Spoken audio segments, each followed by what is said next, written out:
Hi, I'm Leanne. I'm a lightworker and a mother to 3 special girls. I strive to continue learning, growing, and to collect new skills. I am a psychic medium, Reiki master teacher, and Akashic record reader and energy healer. I am so excited to share what I've learned and what I'm going to learn and the ups and downs of life. Thank you for joining me on my journey. Welcome to Life of a Lightworker podcast. Welcome and thank you for joining me. Today I am talking with Natalie.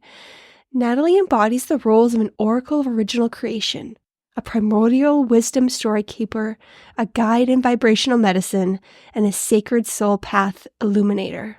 She's here to assist in activating codes and serving as an alarm clock for humanity by illuminating the pathways for you to unleash your authentic soul blueprint and mission on Earth, to remember your divine gifts and magic, and to dissolve old energies to awaken the new by healing from the inside out through her vibrational medicine practice.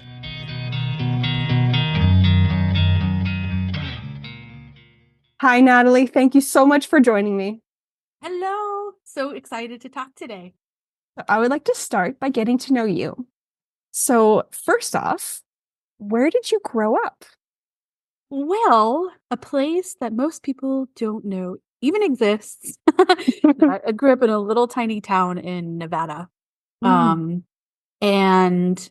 very small and just Nevada-y. And, it was really interesting because it was one of those places where, I think this is like layered, but I never really, it was a very weird place to me. Like, I just never felt like I fit in. But of course, later on, I figured out why that feeling was so heavy. So it probably could have been anywhere. Right. But, small town, small place, didn't seem to fit my scope of vision very well. And so it was just a very, it was like this dance that I always had to do of what am I here for? Why am I here? And then desiring to like run away as soon as possible, which I actually did. I was 17. Like as soon as I graduated high school, I was like, I'm out. Bye-bye. You're like, this doesn't feel right for me. I am gone. Yeah. Yeah. Totally one of those situations. But looking back on your childhood, are there any memories that were cherished that you are thinking like, oh, that's one of my favorite childhood memories? Do any of those pop into your head? They do actually, as I've been able to delve into, the concept of know thyself and being able to actually answer that question on a cosmic or galactic or divine magnitude, not just my name is Natalie. Yeah. I noticed that part of remembering the magic of when I was a kid and the magic that I held as a kid was actually key to unlocking the magic within me in the now, and then gave rise to the sacred mission. Some people say business. I do not. I say sacred mission that I run today. And so the key little moments that I remember very, very clearly is it was beyond loving animals. It was a feeling of I created them. These are my babies. I need to help them. I need to assist them.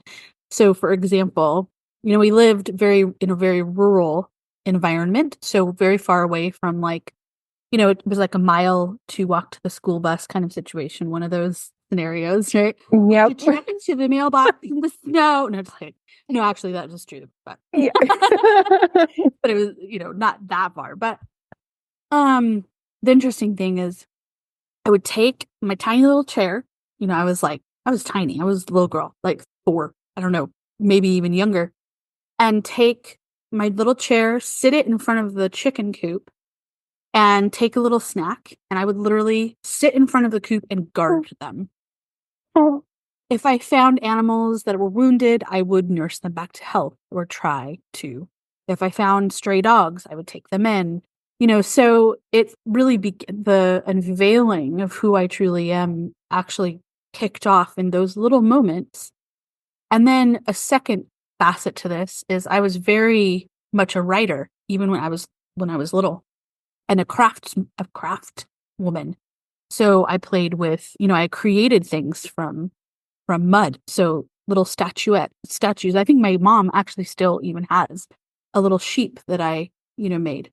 I would make little figurines and such. And then the writing aspect, was really strong in me. And so all of these pieces really show and unveil like who I truly am. Yeah. At this such a bigger level, but it's in those moments and rememberings of the kid that actually, is the magic, is the essence of like what I'm here to do. And then a fourth thing, which I thought is really quite interesting. So I'll share this.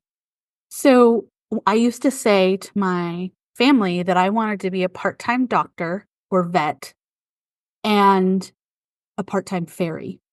Perfect. Yeah.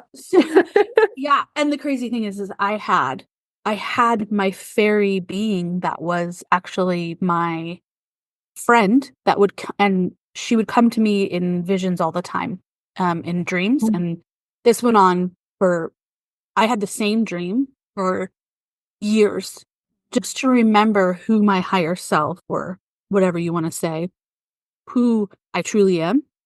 And so I know exactly who that is. And I always have known. And of course, the words I didn't have to put around that. But this part-time fairy concept and the part-time doctor vet, of course, very interestingly, I am now unveiling, I'm becoming a master herbalist. And so I am becoming a real doctor. That is the real doctor of the old. And doctor in quotation marks. And I am a root cause protocol consultant, which is getting to the root cause of what's going on in a body. And so I'm literally unfurling, in now my late 40s, like unfurling all the missions, all the aspects. And these are the memories from when I was a kid that actually I knew exactly who I was.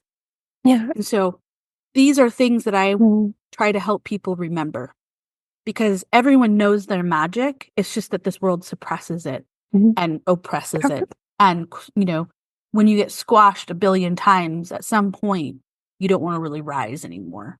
But this is part of the work. So. Oh, I love that. And I love that you just had this innate sense of duty to protect those animals. You're just like, this is what I'm doing. This is what, like, there was no second thought of, oh, I should be doing something else. Or, no, you're just like, this is it. Yeah. It's just that strong knowing. And it's just as you get older, living in this world, it gets skewed. All these different filters go on top and you can't really see it clearly. It's like all these different lenses. Yeah. And it's hard to see who you truly are. Yeah. Yeah. And another layer to that too is those of us that don't have as many layers, don't have as many veils. The veil is thinner, so we remember sooner. And see, that was always a weird aspect, I think, because again, when I remember having conversations about this kind of stuff then, and even as I got older, and people would look at me like, what in the actual F are you speaking? Like I have 20 eyeballs, you're like, what is going on? Yeah. So there was just it was this mismatch. It was this energetic, oh, what? People don't talk about this stuff? Okay. I didn't know this was not a normal conversation. Okay. Yeah. So what are we supposed to talk about then? Yeah. And this is on a layer that I know you can, and you and your audience will, of course, understand, where when you begin to see that you are not being reflected in those around you, familial or otherwise, it becomes really quite a crutch in its own right. And And then, see, this is where I call this aspect of suppressing the witch or the healer or the witch wound or the healer wound or the warrior wound, all these words that really mean the same exact thing. We up until now, I think now the energies are now rising, the sacred and origin energies are rising to allow those that are in this time that are of those younger ages to blossom more fully, which means that organically change happens faster in this realm, which is beautiful. But, to the degree of those of us that were hindered by not being surrounded with those kinds of energies, that means that it does usually take most of us longer to be okay with speaking our truth, igniting that throat chakra, igniting the sword in which is our pen, or the sword which is also our voice, cutting through the false matrix. So, there's that aspect too, which I think is just one of those layers that many of us can identify with. Yeah, I feel with most of the people that are awakening, that are becoming recognizing and seeing and moving towards their true selves, all the same thing to me, it's just different words. Mm-hmm. A lot of people, mid-30s is when it kind of starts to peak up or really push. And then usually like what I've seen between 35 and like 50 is this big like group of people right now who are just like coming into their own. Yeah. And because we all in our 20s and teens really suppressed that so hard, it just has to unravel. Yeah. And yeah, now the kids don't have to. Exactly. Yeah. You see it quite, and that just is brilliant. But I will say that is not always the case. It's true. I have done a lot of research and a lot of tapping in to primordial wisdom storytelling. That's part of being a story keeper. That just is innate in me. Mm. And so what I know is that there's been women who have risen up in these ways for all the time since before,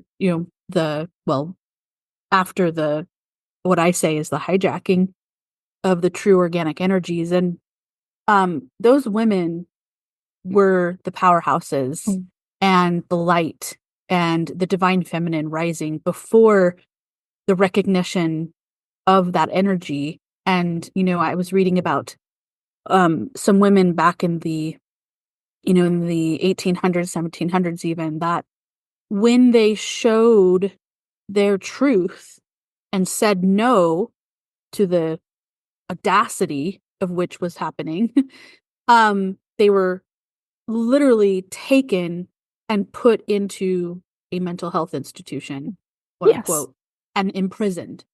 So, there's always been that. And they were at that time even were going to raise the kids in that that would have allowed them to blossom faster. Mm-hmm. And so it's always been, but now you just see it as like this rippling and unveiling is faster, faster, faster, more, more, more, right? Yep. It's this mass. Yeah. It's not trickling. It's not random people. It's not just like little taste here and there. It's happening in a very large percentage. Yeah, exactly. And that's awesome. It's like, it's beyond amazing. The words like magnificent, exciting, like awesome, the real meaning of that word. Yeah. Yeah, I really gives me more hope. And I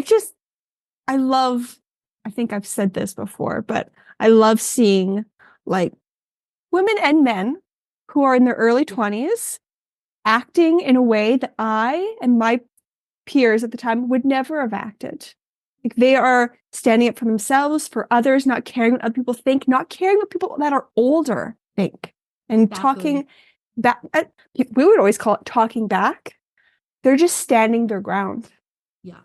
They're not being pushed over. And I'm like, I love that so much. And makes me really happy. It brings sparkles. because they're not standing their ground for bad things. They're standing their ground for good things that they can tell in their heart, in their bodies, they've been taught all along to be nice, be kind, to love each other. Like simple, basic things that you learn in play school.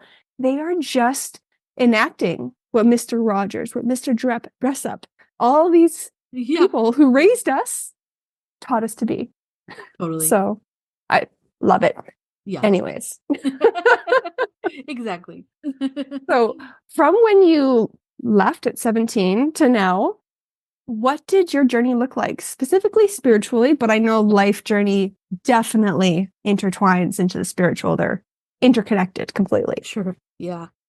Well, okay. So speaking of these energies that we were talking about, so one moment I remember in 6th grade, I stood up for another kid, and said something like, the kid was saying something and I was like, I don't give a care. And the teacher came over to me and thought I said, I don't give a shit. and I was like, I never said that, and this teacher was horrifying, one of those like, why are you teaching in schools? You hate children moments. Lots of those. Anyway, I just remember that, and that suppression of like, man, these teachers don't even want other kids to stand up for other kids. And now I think because other like new schools are being created outside of the false matrix and the programming of the education systems, which are horrifying. Programming, let's just be honest about it. I think that's going to happen less and less. But that moment I do remember, and I remember it because I kind of took that in my life later. And what I realized is, okay, so when I left at 17, it was like my way to kind of ignite out of that small town stuff.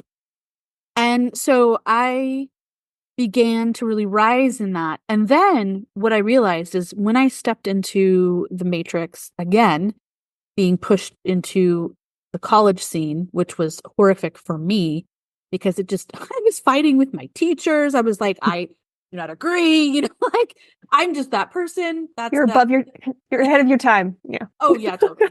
I am the rebel with an actual cause, and they didn't like that. But anyway, that indigo energy, as I would call it, which it is, plus some other things, many things, but that energy is not light. That energy of questioning why is not okay.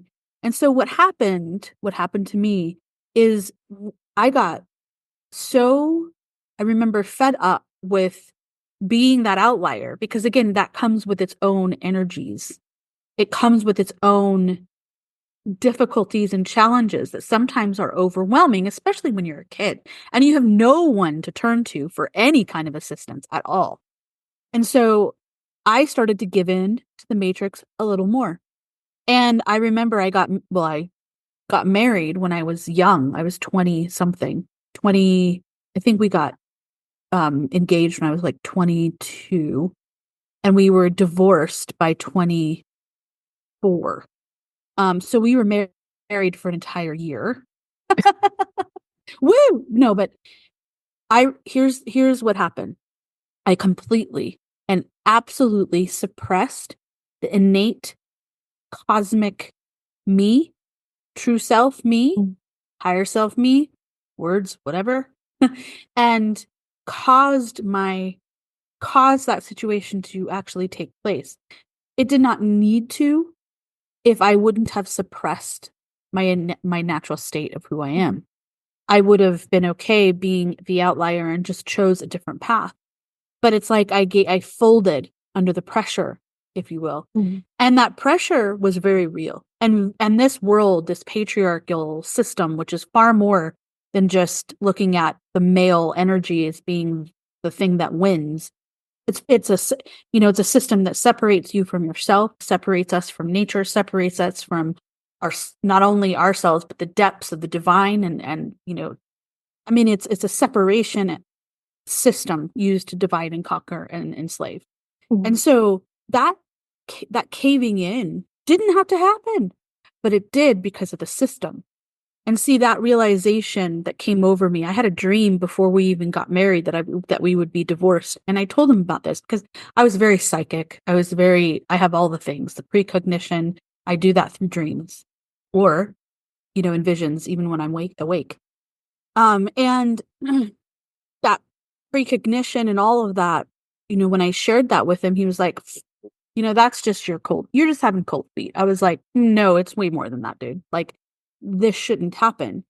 But it was like I got more ensnared, and he was super controlling, and it was basically the narcissist, which was the energy of my father. And so that situation was a karmic loop or a karmic trap, I should say.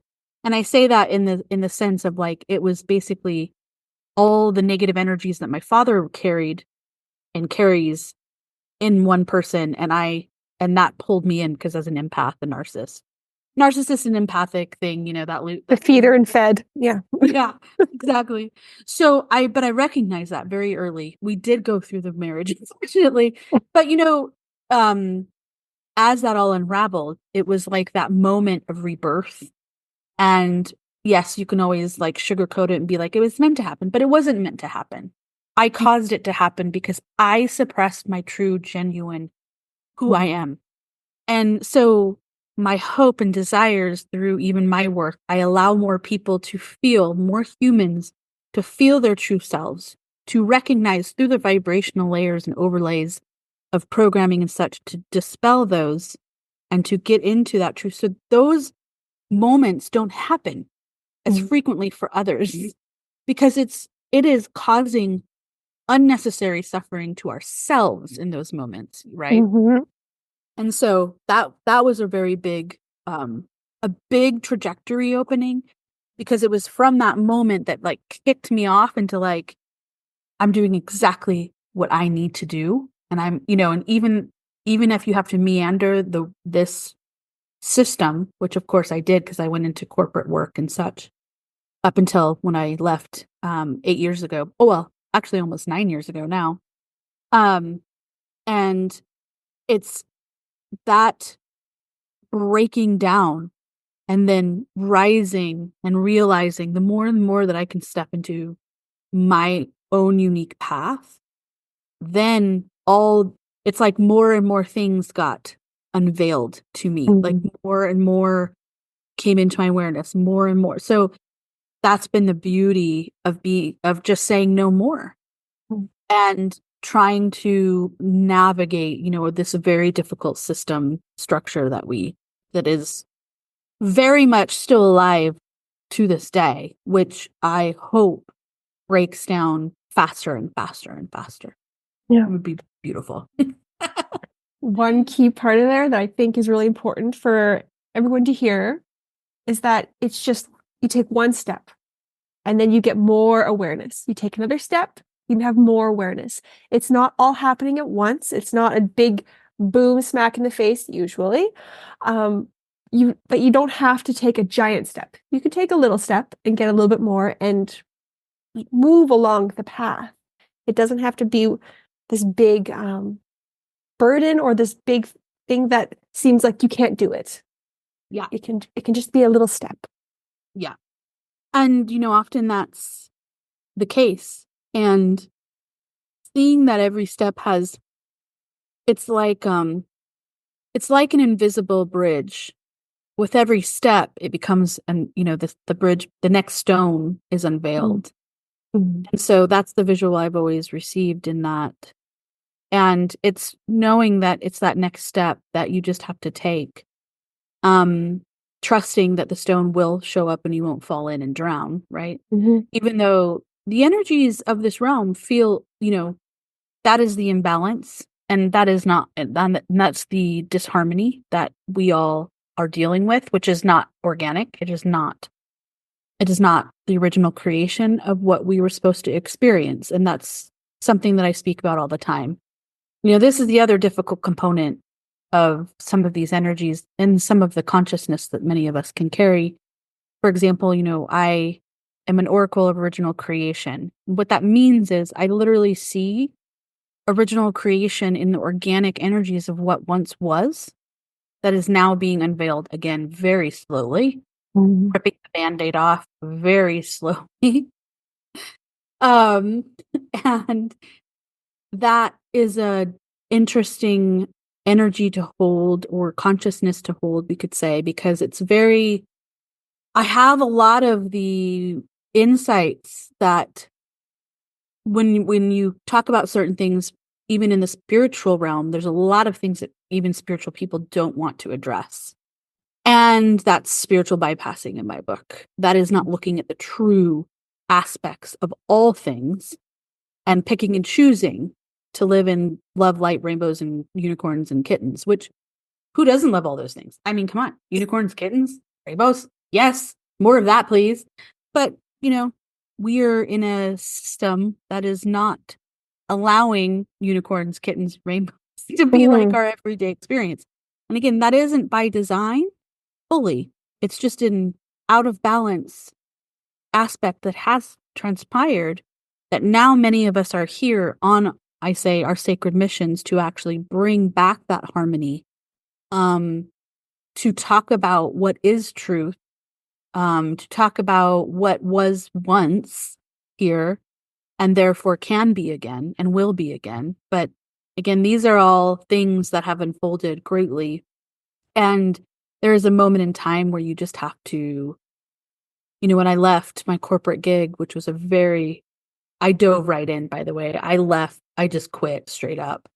That was a massive paycheck. I mean, like way up there in six figures, not to mention bonuses, not to mention all the things, because I was in marketing in New York City in the agency world. And, it was like that choice to dive into my own sacred mission was, at that point, that quest was like, either I do it or die. Like there was no in between, because the other road was actually death. I felt it. I saw it. And so, these these moments in time that come to us, they truly are these gifts of like, dive on in. But at the same time, like we just said, not everyone has to do what I did and dive in. Yeah. You can like dip your toe in while you're doing other things. Yes.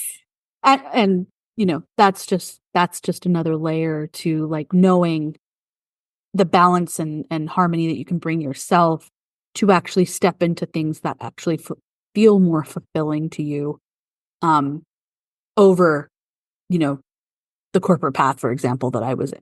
So, Or one thing about that's the bridge to the stone, that the world confuses us or tells us things that if you cross that bridge, that stone might not be there. Better play it safe and not cross that stone. Better play it safe and not step your toes into this journey, because you never know. Don't just leap. yeah. Some people, it's part of their journey to leap. And other people, it's part of their journey to maybe go a little slowly. But I feel like it's a spectrum. Yeah. And because the world has so many layers of truth and lies mixed in, there no one's view, no one's journey, no one's path is going to be the same. And I'm kind of on the way of, it is what it is, it'll be what it'll be. Whatever you feel in the moment is right for you, and try not to second guess it as much. So maybe in the moment you only feel safe doing a little step. That's okay. Don't judge yourself that you're not taking a big leap. If you feel like I need to take this big leap, trust yourself.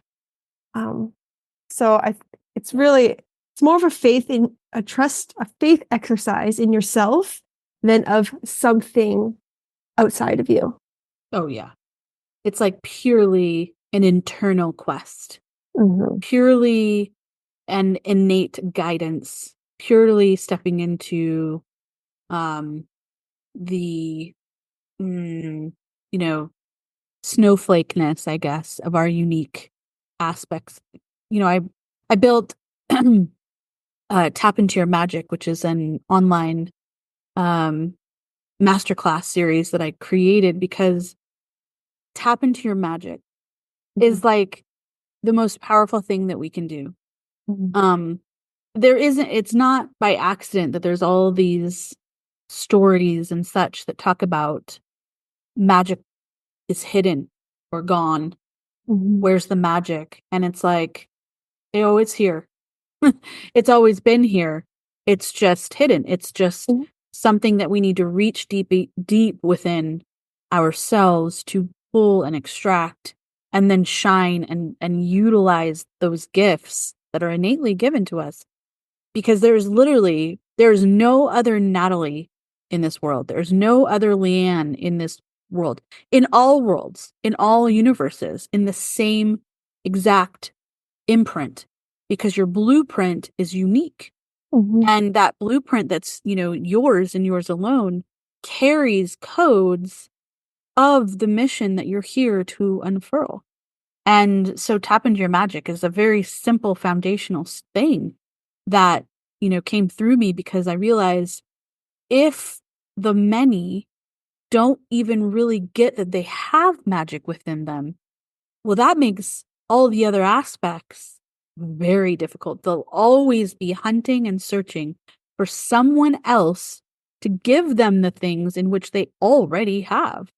And that is a problem. We have such an addiction, if you will, to um, outside validation, purposefully created to make it so that's a huge issue. It starts when we're young.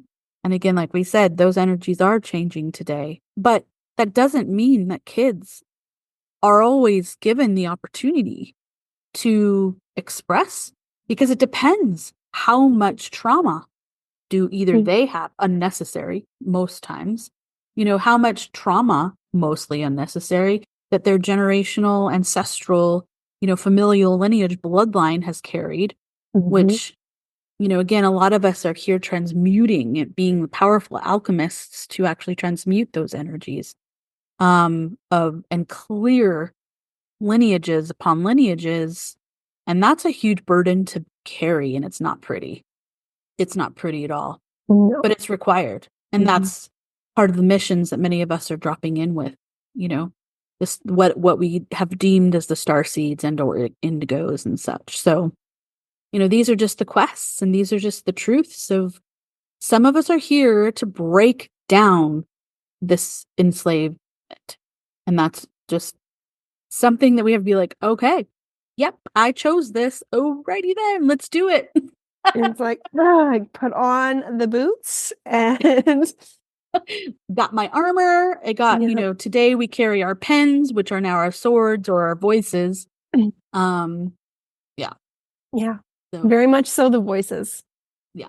Because how often cross lifetimes your voice carries so much more weight than an actual physical sword. And that's why they take it so seriously and Mm-hmm. they try to shut you up. If it wasn't powerful, they wouldn't care. Exactly. Yeah, I've So, kind of have like I guess a little bit of a badge of honor, if you will, mhm. because over the last 4 years, I've been ripped down on I will say I've had to restart my social media channels, Mhm. because there are things that I talk about that the powers that be, quote unquote, that don't want people to know about things deemed m- worthy of censorship. Let's put it that Right. way. Yeah. And that is like what I call the new age witch hunt, if you will, is this censorship on these mainstream channels. So that's just another layer of let's make it as difficult as possible for these people. Mhm. We know exactly what they're here and what they're doing. We know. And so how can we make it harder for them? That is really the truth. I also think that what plays in with that as well is there's a lot of people on a spiritual path that do focus mostly on the good, and they don't want to listen to anything that's not what they consider to be good. Love and light only type mindset. Yeah. And very much when you choose to block it out, it hinders you and other people. But I would like to make a little distinction though, that when you haven't had the choice to learn, it's a little bit different. So when it does come into your awareness and you are able to, um, I'm not going to say accept, but to think it's a possibility. Yeah. Just having that oh, well, maybe that's enough to, the energy inside you. It, it feels that it's true, or it just doesn't push it off, reject it. Yeah. But the people that are like, nope, nope, nope, that's not what I'm doing. That's not true. And then their trauma and starts barking at you. That's not love and light either. Yeah. No. I mean, that's, we are actually in the apocalypse. The apocalypse has been taking place for many years, but truly really began in a bigger way than ever before in 2020, because we have to know the truth of what the word even means. The etymology of apocalypse is basically unveiling. Mm-hmm. So any truths and deep, dark, I don't like to use the word dark as much as I like to say vile, because it really describes the energies that need to come to light is going to, because again, some of us are here to be those voices, to speak those truths, to see those vile aspects, to talk about them. And again, like you just mentioned, we either are seen as thank you for being so genuine and real and making me not feel so crazy because I know the things that you know too. Or we completely, our energetic field completely triggers others and that are not ready to face their truths nor the truths of what's actually been taking place in this realm for thousands and thousands of years.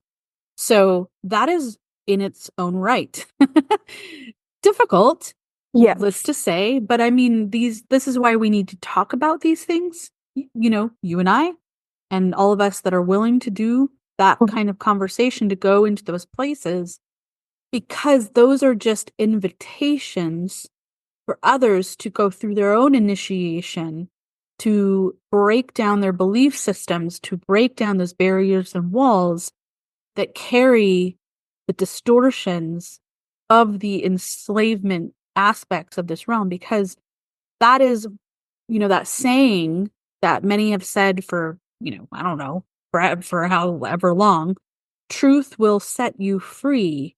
This is what it's talking about.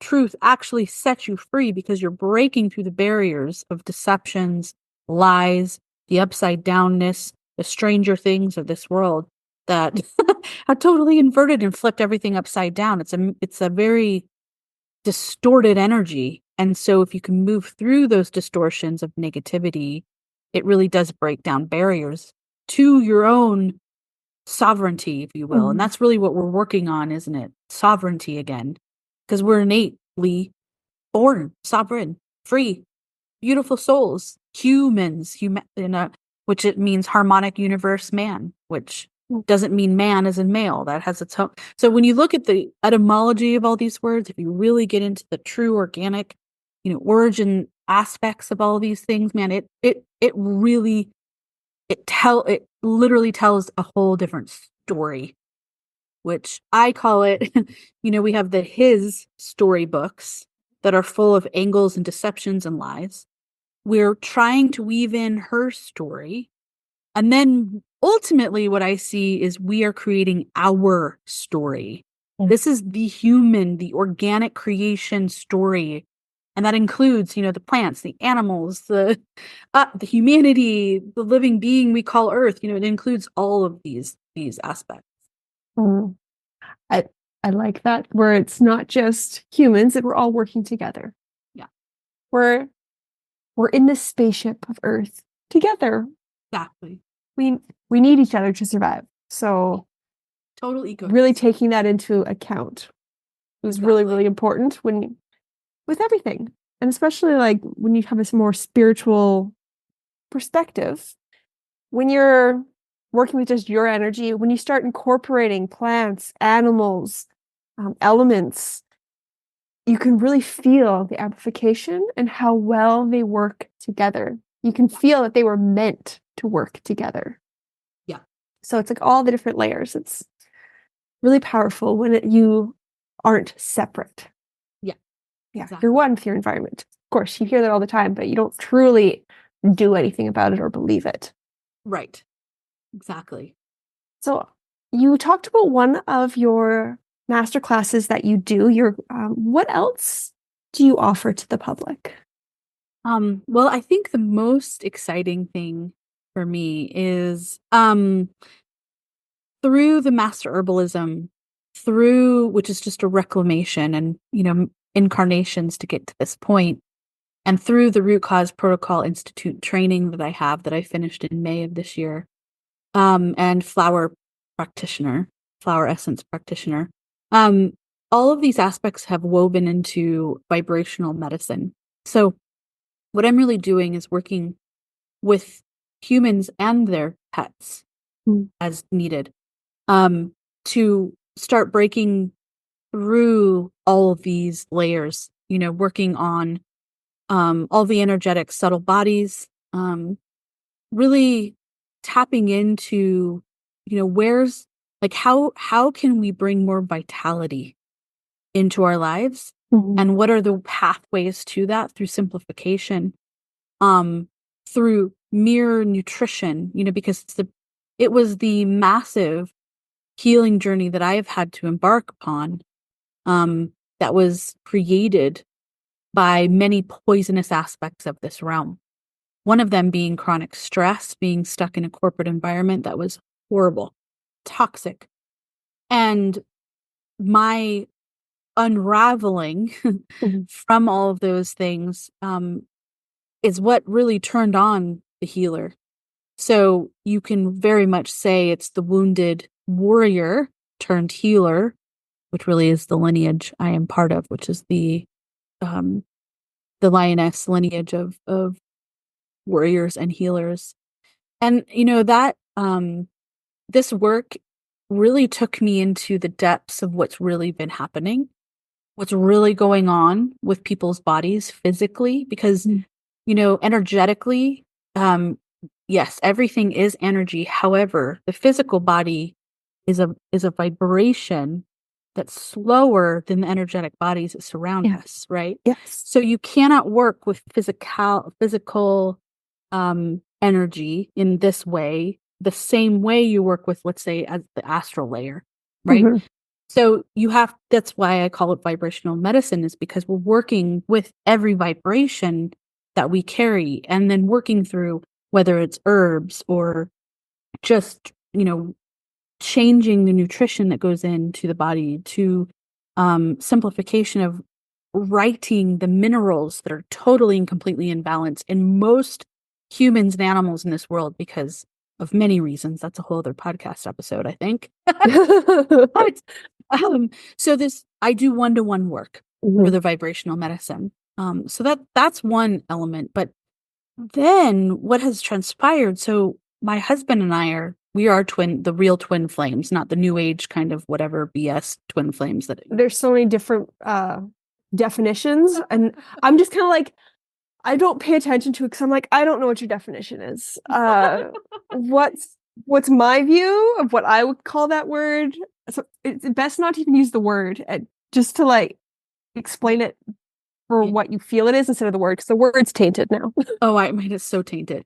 But basically, many of us are here with a gender equal to harmonize the divine energies, again, the sacred masculine and feminine energies.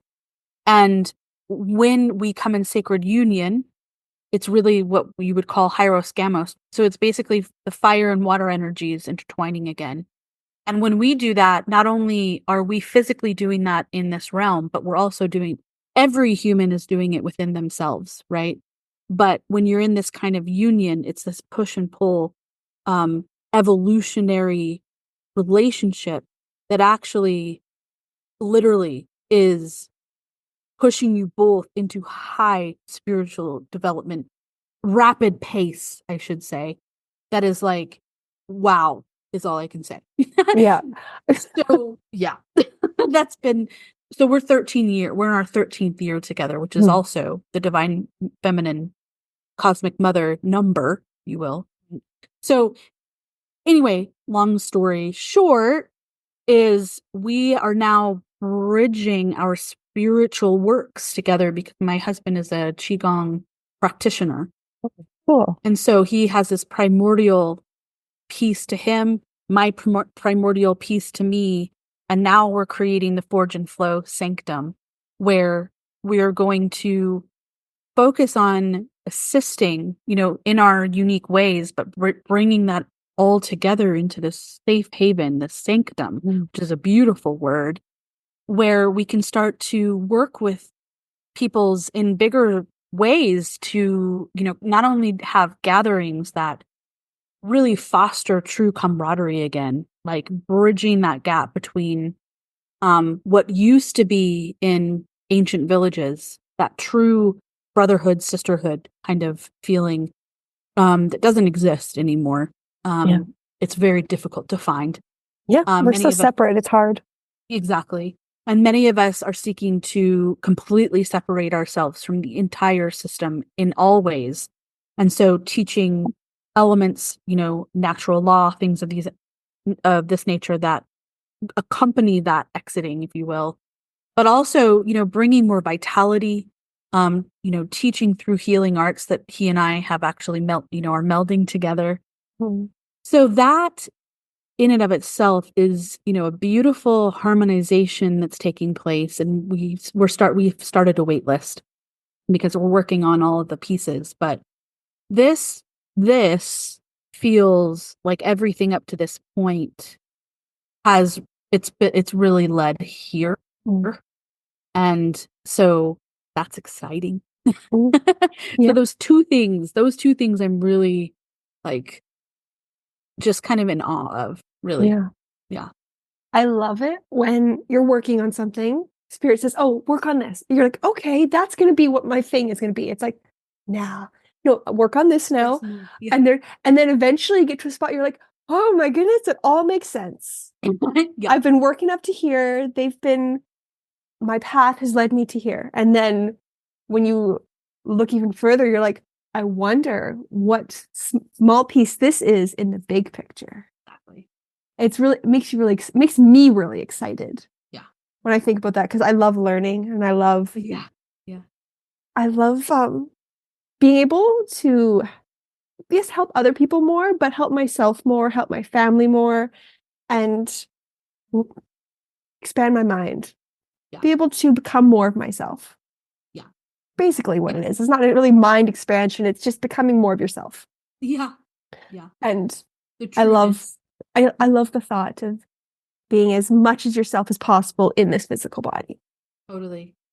And look, it's not easy doing so because there's so much hoops to jump over. There's all this bullshit of technology and here's the weird thing. My husband and I met in a marketing agency. So we bring super creative souls together, right? Yeah. So us doing marketing together has been a crutch up to this point. Now, my husband's like doing things. He's like, hey, do you want to do this together? Hey, I'm creating a flyer for this. And I'm like, wow, this is amazing, because it's that time and that moment of the pivoting of the movement into the sanctum that allows us to both, to truly express all of the things that we've done up to this point. I don't even say the word marketing anymore. I say the word magic, because it's like all you're doing when you speak about things is you're sharing your gift. Yeah. It's so simple. You don't have to use the word sales. You don't have to use, So, yes. But yeah, I will say that it is challenging. This world has made it challenging, especially because of the censorship. Talking about vibrational medicine and the true aspect of like what really happens when somebody doesn't feel well because there's not, something chasing you around going, I'm going to get them sick. When I can't speak about these things without suffering consequences and, having to restart all your things after 8 years, that was seriously painful. Yeah. That hurt breaks your heart. Oh, and it's like, you just want to scream and like, this is so stupid. Yeah. Because we all have to work within the system that we're in. Exactly. Within the world that we're in, because we can't, we're meant to be here. Exactly. So you have to work within the parameters, but you have to try to play to push the parameters. Yeah. And it's a hard balance. It is. And going back to like your voice, just speaking your truth is marketing. Being yourself is marketing. Exactly. But the thought of marketing, thought of sales, that has been the way that it feels from the world that I have experienced up until this point is you don't want to be pushy, you don't want to be salesy. That's kind of like low vibe, and that's very like, but really, it's not pushing, you're just showing who you are. Exactly. So it's just simple, having that mindset shift of just be you, and you don't have to push. You just have to be bright enough that they can see you. Exactly. And it's really interesting because it's so important. It's vital that people start speaking about who they, like when I ask, who are you? I don't care about, I mean, I'm not asking you what your name is, though names are very important. I'm going to say that as well. Sometimes your name actually tells you exactly what you are. My name, Natalie, means birth and origin and is connected to Christ, quote unquote, which is unity consciousness. So I'm here to birth origin, codes, and unity consciousness or Christ consciousness. So my name literally told me since I was a little girl what it is, what I'm here to do. But obviously that took a long time to unfurl from my own detective work.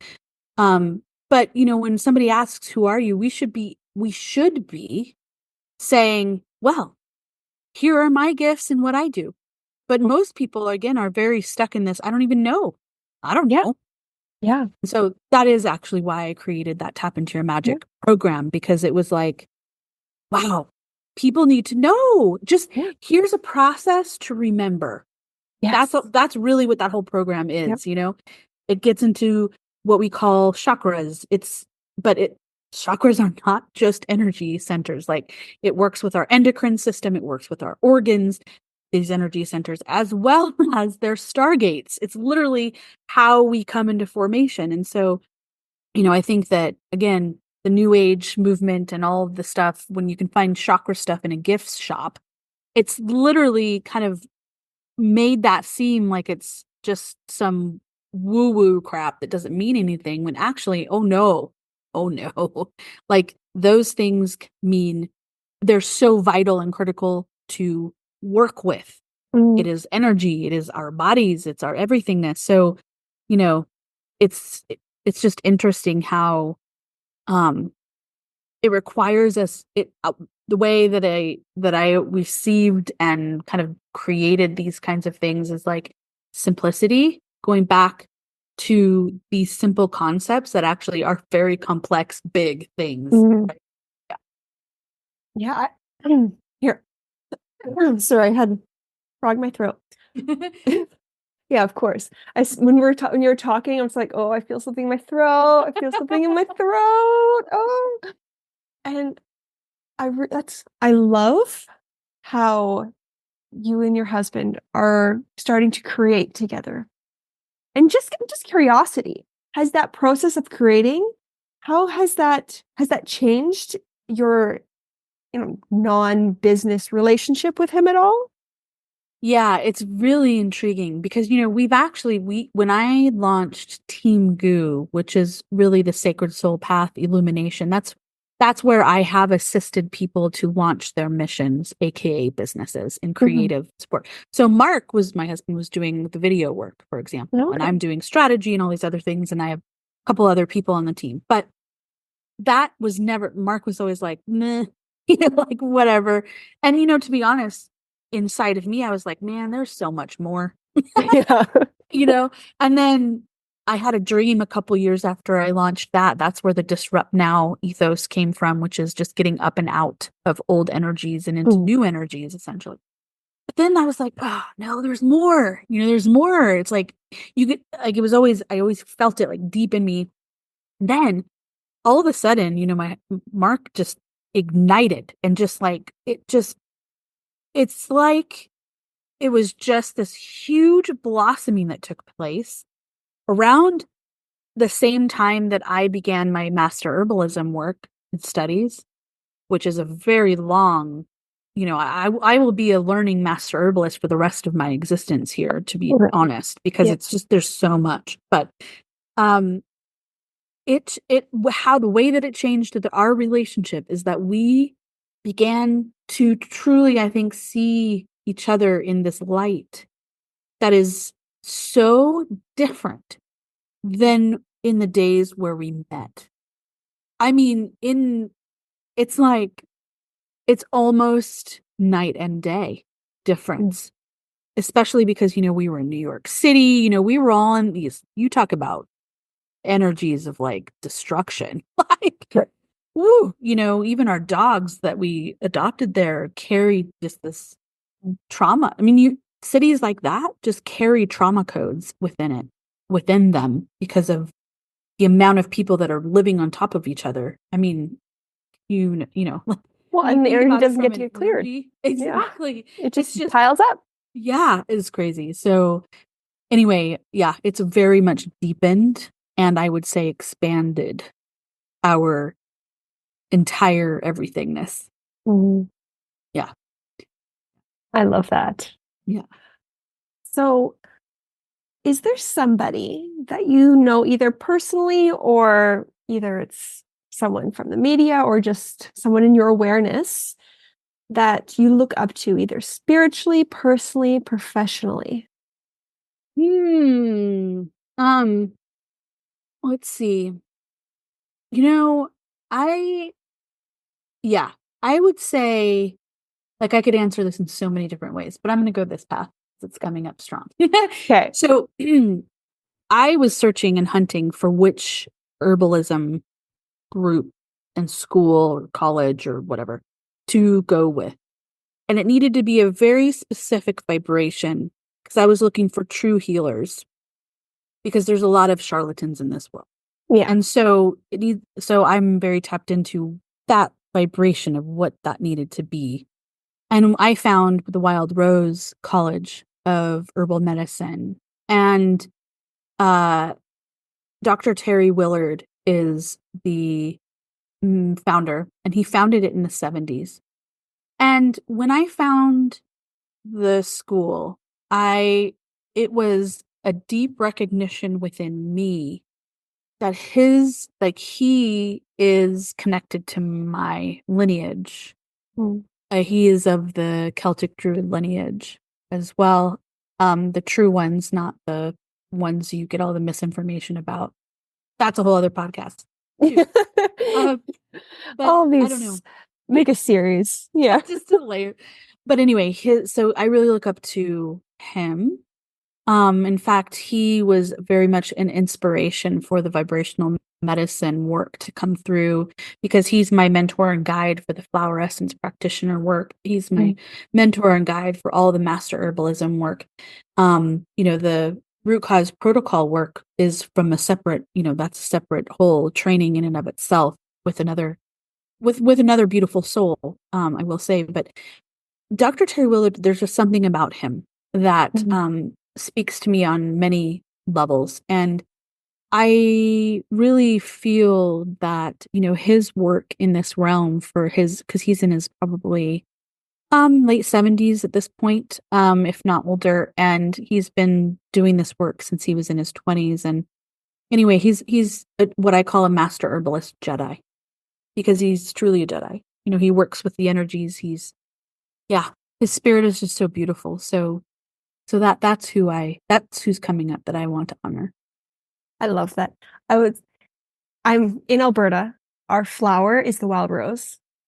And the area that I grew up in is called Wild Rose County. And I'm just like, this wild rose. That's awesome. I'm just saying there's a little connection. That's all. Just little synchronicities. That's all. Yeah. This school is in Canada. Oh. I was just going to ask, where is he? Oh, BC. Yeah. That makes sense. He's, I think, their huge herbal farm is in Vancouver Island, I believe. Oh, I love Vancouver Island. Beautiful. Like, Oh, profoundly beautiful. one of my favorite. I've only been there twice, but I'm like, I got to go again soon. It feels so good to be there. Yeah, I have a feeling, that, I mean, it's like that is magic. Yeah. Truly magical. Yes.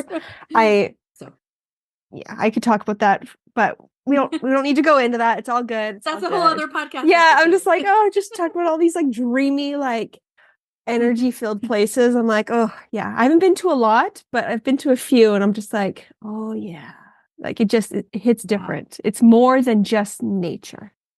Nature's amazing, which I think is also part of why like big cities like New York don't get that energy to be transmuted, because there's not enough nature to do it naturally.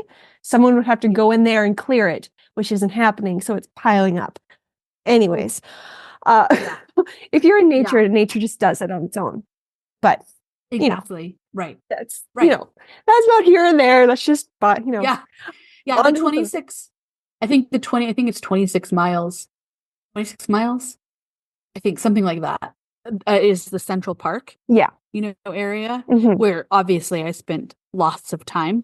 Yes. Because that is the nature there. Yeah. But you and 3 million other people. Like exactly.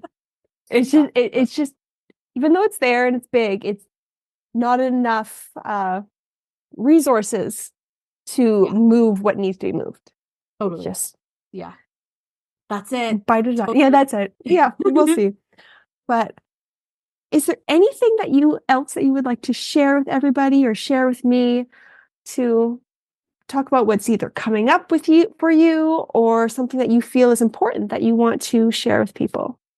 Well, I did create a guidebook called Tapping into Your Unique Magic and Mastery. So I would love to offer that to any of the humans listening that would be called. It really is about I wrote it with the intention of supporting the evolutionary path, and really tapping into, deep within, tapping into consciousness, tapping into the DNA. Is in the DNA, that is our Akashic records, if we will, quote unquote, words, right? So, memories. and I talk about beauty of our timeline, kind of what the new paradigm looks like, this huge shift, and all kinds of activations and stuff are in this guide. So, I would love to offer that as just like a free gift, and hope that it can offer some, insights, awareness, and gifts for people seeking to tap into their beautiful, beautiful magic. Oh, beautiful. I'll make sure to put a link to that in the notes, and then anybody can come and click on it and get to experience a bit of you. Beautiful.